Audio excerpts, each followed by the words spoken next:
do you think interest rate is already peaked? As we so many hearts as we look around the war situations and oil price again going up, can it cause another 1 or 2 interest rate hike from ECB to fight inflation? So because you always hear and other people say it, right? Interest rates are high.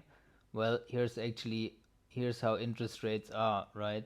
They are higher, but I think when you mention interest rates are high, you say this because you got into real estate or interested in the topic around 2018, 2020, 2021, right? Where we had like 1% or 0 point some percent interest rate.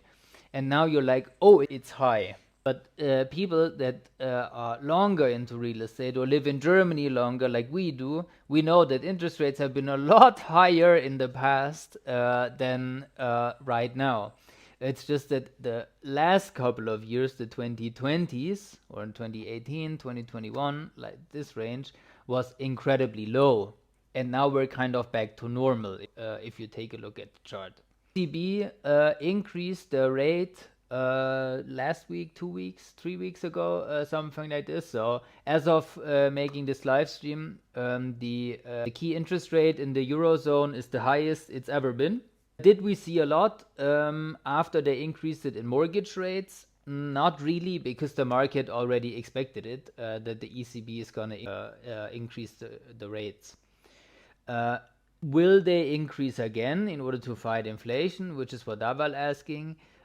Possible, of course. Nobody really knows. I think over the last couple of months, inflation has come down a little bit, which is normal. We talked about this in a video before, right?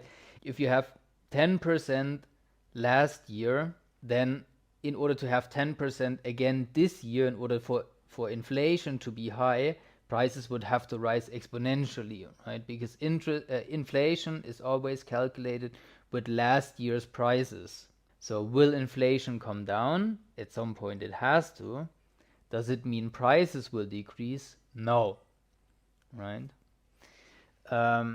Nobody really knows, but my personal guess, and I know someone will see this 2 years from now and will completely rip me apart, but my personal opinion on this is that we have to understand that the key interest rate is politically manipulated or motivated, let's say, maybe before they shut down this YouTube channel. So politically motivated. Yeah, okay. Nicely said. And the strategy here is very clear, right, from the EU. The EU was founded, and then a lot of countries just got massive amounts of debt since the global financial crisis because it was so cheap, right? And now they're inflating their own debt away, because who can pay this? Look at the charts. If you want to Google it, look at the charts. What is the debt to GDP ratio of all the European countries? It's incredible how much debt every single country has. So now they're inflating their own debt away. I think that's the long-term strategy that we have from governments in the EU. But that also means that they can't afford 6%, 7%, 8%, 9%, what we have here on the screen. They can't afford to pay this, right? Italy would go bust, Greece would go bust, then Spain, Portugal, all these south countries in Europe, they would all go broke, and then France goes belly up, and then Germany falls as well. So it's just my personal opinion. Don't take my word for it. Do your own research. But I don't think this would work. That it goes much more up than it is right now.